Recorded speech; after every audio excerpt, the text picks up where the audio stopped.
Doctor Pawase अर्धांगवायू पुनर्वसन आणि निसर्गोपचार केंद्र, निसर्गरम्य आणि प्रदूषणमुक्त वातावरणात 20 कॉटचे उत्तम मशिनरी आणि सर्व सुविधा उपलब्ध असलेले सुसज्ज निसर्गोपचार केंद्र। अर्धांगवायू, मान, पाठ, कंबर आणि सांधेदुखी, हातापायांना मुंग्या येणं, टाचदुखी, चेहऱ्याचा पॅरालिसिस, ॲक्युपंक्चर, फिजिओथेरपी, जलचिकित्सा, बाष्पचिकित्सा, योग चिकित्सा, मालिश चिकित्सा, चुंबक चिकित्सा, आहार चिकित्सा आणि माती चिकित्सा। संपर्क डॉक्टर रमेश पावसे, ठिकाण हिवरगाव पावसा, रायतेवाडी रोड, तालुका संगमनेर। संपर्क 9623 25 67 22। संगमनेरमध्ये central bank of India Ahilyanagar क्षेत्रीय कार्यालयाच्या वतीनं मेगा कृषी कर्ज वितरण शिबिर आणि शेतकरी मेळावा उत्साहात पार पडलाय। या शिबिरामध्ये तब्बल 11 कोटी रुपयांचे कृषी आणि शेतीपूरक कर्ज वाटप केलं गेलंय। तर या माध्यमातून शेतकरी, शेतीपूरक उद्योजक आणि महिला बचत गटांच्या आर्थिक उन्नतीला मोठी चालना मिळेल, असं बँकेचे प्रादेशिक प्रमुख राजीव नयन यांनी सांगितलंय। भारत हा कृषीप्रधान देश असून महाराष्ट्रातील अहिल्यानगर जिल्हा हा कृषी आणि सहकार क्षेत्रामध्ये आघाडीवर आहे। शेतकऱ्यांच्या विकासासाठी सेंट्रल बँक ऑफ इंडिया सदैव कटिबद्ध असून विविध योजनांच्या माध्यमातून शेतकऱ्यांना सक्षम करण्याचा प्रयत्न सुरू आहे, असंही नयन यांनी सांगितलंय। त्यांनी शेतकऱ्यांशी संवाद साधत कर्ज योजनांबाबतच्या शंकांचं निरसन केलं आणि योजनांचा लाभ घेण्याचं आवाहन केलंय।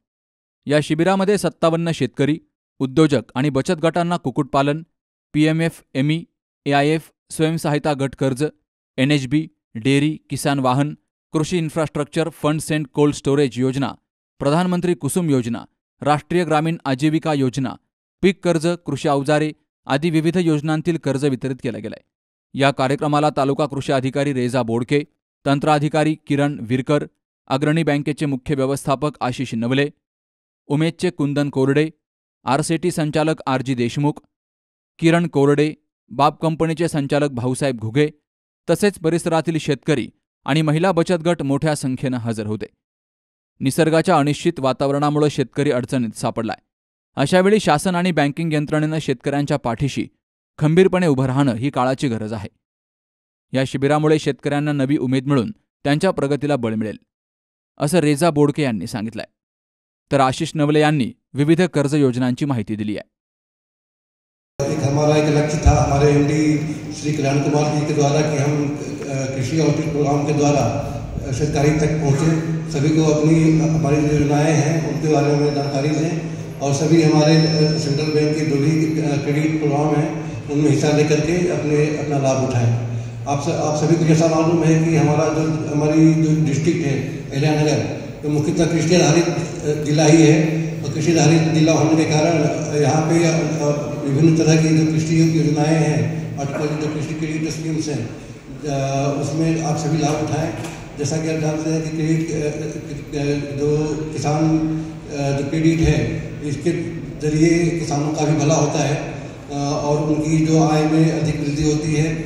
किसान के संबंधित जो चीज़ें हम प्रस्तुत करते हैं उसमें CKCC तो सबको पता ही है, उसके साथ साथ SHG के थ्रू महिलाएं अपना ग्रुप बना करके उसमें अपना व्यवसाय करती हैं और उससे उनको अधिक लाभ होता है, जिससे उनके परिवार का भी फायदा होता है। तो SHG के थ्रू भी हम फाइनेंस कर रहे हैं। उसके साथ साथ मूल्य संवर्धन जैसे कि फूड प्रोसेसिंग इंडस्ट्री या कोल्ड स्टोरेज जैसे या पोल्ट्री फार्म या फिर पॉली हाउस या NHB के थ्रू जो स्कीम्स है प्लांटेशन वगैरह की, प्लांटेशन हॉर्टिकल्चर इन चीज़ों की, इन सारे योजनाओं में सेंट्रल बैंक बढ़ के हिस्सा ले रही है। आप सभी से हम अनुरोध करते हैं कि आप सभी इन योजनाओं के बारे में ज़्यादा से ज़्यादा जानें और जानकारी हासिल करने के लिए कभी किसी इशू हो तो आप हमारे ब्रांचेज हैं, 65 ब्रांचेज हैं, जैसा कि मैंने बोला सारे तालुका हेडक्वार्टर में ब्रांचेज हैं।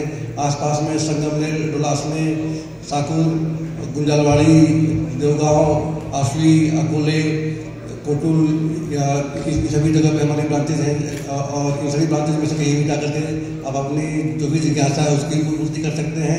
आमच्या तालुक्यामध्ये सध्या जवळपास 33-34 प्रकरणं असे पेंडिंग आहेत की एखादा शेतकरी प्रकरण करत असताना त्याला बँकेकडे बऱ्याचदा चक्रा माराव्या लागतात। कागदपत्र करूनही काहीतरी अडचण सांगतात, तुमचं पूर्वीचं काही लोन आहे, पीक कर्ज आहे किंवा अनेक अशा कंडिशन सांगून शेतकऱ्याला 10 वेळेस चक्रा माराव्या लागतात। तर ही अट थोडीशी कमी झाली तर निश्चितच आपले टार्गेट टार्गेटपेक्षा उद्दिष्टापेक्षाही आपल्या तालुक्याचं किंवा जिल्ह्याचं उद्दिष्ट जास्त होऊ शकते. आणि जी काही प्रोसेसिंग युनिट आहे, प्रोसेसिंग फीस वगैरे आहे, ती फीस तर घेतल्या जाते, पण जेव्हा 10 वेळेस शेतकरी चक्रा मारून निराश होतो त्यावेळेस मात्र त्याची अवस्था आम्ही काही लोकांना विचारत असतो की 10 वेळेस आम्ही चक्रा मारतो पण आमचं होत नाही आहे, काम होत नाही, बँकेकडे जाऊ नये. तर अशा वेळेस वाईट वाटतंय. शेतकऱ्याला सध्या निसर्गाची साथ नाही आहे. आताच तुम्हाला माहीत आहे दिवाळीमध्ये बऱ्याच ठिकाणी पाऊस झाला, सप्टेंबर ऑक्टोबरमध्ये बऱ्याच शेतकऱ्याच्या पिकाचं उभं पीक आलेले, हातातोंडाशी आलेला घास गेलेला आहे. तर या शेतकरी राजाला आपण सगळ्यांनी मिळून सपोर्ट करण्यासाठी आपण सगळं शासन असेल, बँका असतील, हे सगळं सक्रिय आहेत. पण काही थोड्याफार त्रुटीसाठी त्यांचे प्रकरण जे आहेत ते निश्चितच रद्द न करता काहीतरी क्रायटेरिया लावून त्याला पुढे सपोर्ट केला तर निश्चितच तो जे काही त्याचं उत्पन्न होणार आहे, छोटे छोटे जे उत्पन्न असतील, पापड मिल असेल, आता बचत गटाच्या महिला आहेत त्यांचे पण बरेच उद्योग चालू आहेत, त्यांना सुद्धा सपोर्ट केलं तर निश्चितच बळकटी येईल त्यांच्या उद्योगाला आणि निश्चित हे पुढे जातील. तर मी या निमित्ताने एवढंच विनंती करू इच्छिते की आम्ही आता जे काही आमच्याकडे जवळपास या वर्षामध्ये माझ्या तालुक्यामधून जवळपास 33 लोकांना मंजुरी मिळालेली आहे. अजून बाकी एक 35 प्रकरणं पेंडिंग आहेत. याहीपेक्षा अजून 40-50चं आम्ही टार्गेट करू इच्छितो आहोत. ते सुद्धा आमचे प्रोसेस चालू आहे. तर माझी विनंती राहील की जे काही आम्ही प्रकरणं करू ते प्रकरणं निश्चित तुमच्या बँकेकडून फेल होणार नाहीत, एवढीच मी या क्षणी आपल्याकडून अपेक्षा करते. आता पण PMFME या ज्या स्कीम आहेत, AIF स्कीम आहेत, अजून ॲग्रिलेटेड अलाइड स्कीम्स आहेत, त्या मॅक्सिमम बँकांच्या किंवा स्पॉन्सर बँकेच्या स्पॉन्सर ज्या स्कीम्स आहेत त्या ऑनलाईन आहेत. तर तिथे माझी शेतकऱ्यांकडून पण एक आणि अप्लिकंट्सकडून पण एक रिक्वेस्ट आहे की त्यांनी पण त्या जर प्रोसिजरल नॉर्म्समधून गेले, जर त्याच्याबद्दल स्वतःला अवेअर केलं तर थोडंसं ईज होईल. यानंतर जसं मॅमने सांगितलं की शेतकरी हा आपल्या अर्थव्यवस्थेचा फार महत्त्वाचा भाग आहे, अर्थव्यवस्थेचा कणा आहे. आणि जिथपर्यंत आपण पायाभूत सुविधा डेव्हलप करणार नाही तिथपर्यंत आपण जी शेतीची उत्पन्न क्षमता आपल्या देशाची आहे त्याला पार करू शकतो, ती वाढवू शकणार नाही. मग ती पायाभूत सुविधा कुठल्या आहेत आणि त्यांना बँकेत गेल्यानंतर त्या पायाभूत सुविधांसाठी कुठल्या प्रकारे लोन मिळतं, कुठल्या टाईपचं लोन मिळतं, कुठल्या योजनांमध्ये लोन मिळतं, त्याचे क्रायटेरिया काय आहे, ते लोन मिळवण्यासाठी काय करावं लागेल, ह्याच्याबद्दल आम्ही छोटीशी PPT तयार केली आहे. म्हणजे सगळ्यांना एक रिक्वेस्ट आहे की मी जे सांगतोय त्याच्याबद्दल लक्षपूर्वक ऐका. तुमचे काही प्रश्न असतील तर आपण नंतर त्याची उत्तरं देऊच. एक्झिस्टिंग युनिट्स म्हणजे जर ज्यांची ऑलरेडी कोल्ड स्टोरेज आहेत त्यांना पण बँक फायनान्स करतात. नवीन कुणाला कोल्ड स्टोरेज उभं करायचं असेल त्याला पण फायनान्स होऊ शकतं. किंवा आपलं ऑलरेडी एखाद्या बँकेमध्ये जर कर्ज असेल आणि जर आपल्याला तिथे काही अडचणी येत असतील किंवा व्याजदराचा इश्यू असेल ते पण आपण टेक ओव्हर करू शकतो. त्याला कर्ज मर्यादा 10 ते 50 करोड, 10 लाख ते 50 करोड कशासाठी देऊ शकतो आपण, तर कोल्ड स्टोरेजचं बांधकाम करायसाठी, त्याला अपग्रेड करायसाठी किंवा कोल्ड स्टोरेज जर आपल्याकडे तर वर्किंग कॅपॅसिटीची रिक्वायरमेंट असते त्यासाठी आपण तो फायनान्स करू शकतो. फॅसिलिटी आहे ओव्हरड्राफ्ट आणि टर्म लोन. नेक्स्ट ओव्हरड्राफ्ट म्हणजे एखादी लिमिट डिसाईड असते आपल्याला, त्याच्यावरती आपण लिमिट आपण त्याप्रमाणे आपण जे काही आपले एक्सपेंडिचर्स आहेत, वर्किंग कॅपिटल एक्सपेंडिचर्स आहेत, आपल्याला रोजच्या बेसिसवर जे खर्च असतात ते भागवण्यासाठी जे आपल्याला पैसे लागतात ते काढण्यासाठी फॅसिलिटी असते. टर्म लोन म्हणजे काय, जर आपल्याला रिनोव्हेशन करायचं असेल, अपग्रेड करायचं असेल किंवा कन्स्ट्रक्शन करायचं असेल त्यासाठी आपण टर्म लोन देतो. रेट व्याजदर 7.85 आहे. प्रोसेसिंग चार्जेस 2 करोडच्या कर्जापर्यंत कुठलीही प्रोसेसिंग चार्जेस नाही आणि 2 करोडचे जी कर्ज असेल त्याला 0.65% प्रोसेसिंग चार्जेस आहे. सगळ्यांना लिस्ट दिलेली आहे, सगळ्या शाखांना लिस्ट दिलेली आहे. फक्त तुमच्या गावात तुम्ही तुमच्या ओळखीचं कोण असाल तर त्यांना सांगा, कारण एवढं लोवेस्ट अमाऊंट घेऊन शेतकऱ्यांना ऋणमुक्त करायचं आहे. कृषक ऋण योजना म्हणून योजना आहे, ही सगळ्यांच्या फायद्याचीच आहे. ज्यांचे जास्त थकीत आहेत, आता काही लोक भरू नाही शकत आहेत, वेगवेगळे कारण आहेत. प्रत्येकजण म्हणजे थकवायचं जे आहे कोणी घेत नाही, पण काही इन्सिडेंट्स असे होतात की थकतात. त्यांच्यासाठी फक्त शेतकऱ्यांसाठी ज्यांचं 10 लाखापर्यंत आउटस्टँडिंग आहे त्यांच्यासाठी ही स्पेशल योजना आहे. आम्ही त्याचं पॉप्युलरायझेशन करणारच आहे. पण जर तुम्ही तुमच्या ओळखीचं कोण असाल त्या त्यांना नक्कीच सांगा. बाप कंपनी जी आहे पारेगाव खुर्द इथून साधारण 8-10 किलोमीटरवरती आहे. तिथे आपण IT मध्ये काम करतोच आहे. आपण ट्रेनिंग देतो मुलांना आणि इथेच शेतकऱ्यांच्या मुलांना आपण जॉबही देतोय. आम्ही शेतकऱ्यांच्या मुलांना जॉब देता देता आपण ॲडिशनल शेतकऱ्यांसाठी काय करू शकतो म्हणून आम्ही एक गावगोठा एक संकल्प आहे तो आम्ही सुरू केला. आणि त्या अनुषंगाने मी त्या जिल्हा उद्योग केंद्रामध्ये गेलो होतो. तिथे गेल्यानंतर मला हे सेंट्रल बँकेचे ऑफिसर्स आणि जिल्हा उद्योग केंद्राचे जे अधिकारी आहेत त्यांनी बऱ्याचशा स्कीम समजून सांगितल्या आणि मग आम्ही एक संकल्प तयार केला की आपण आपल्या गावामध्येच शेतकऱ्यांसाठी काही पॉली हाऊसेस वगैरे एक आपल्याला रोल मॉडेल तयार करून ते जे पॉली हाऊसेस आहे त्याच्यामध्ये जे रोपवाटिका तयार करून शेतकऱ्यांना आपण ते देऊ शकतो रोपं आणि त्यांना कॉन्ट्रॅक्ट फार्मिंग थ्रू कसं तिथे आपल्याला अजून त्यांना इनपुट देता येईल आणि त्यांचं आउटपुट रिटेल मार्केटमध्ये कसं आपल्याला सेल करता येईल. कारण आपला मेन कन्सर्न जो असतो की आपण उगवतो पण त्याला भाव मिळत नाही वेळेवरती. तर आम्ही त्या संकल्पनेवरती काम करतोय आणि काही रिटेलर्स जे आहेत त्यांच्याशी आम्ही कनेक्ट केलं आहे जेणेकरून आपण जे उत्पादन करणारा जो माल आहे त्याला रिटेल ॲज वेल ॲज एक्सपोर्ट मार्केटमध्ये घेऊन जाऊ शकतो. लकीली आपल्याकडे आता शिर्डीचं एअरपोर्ट आहे तर तिथे कार्गो सेवा पण सुरू होते. संगमनेरला बऱ्याचशा जे रिटेल प्लेयर्स आहेत त्यांचे कलेक्शन सेंटर पण आहेत अकोले रोडवरती.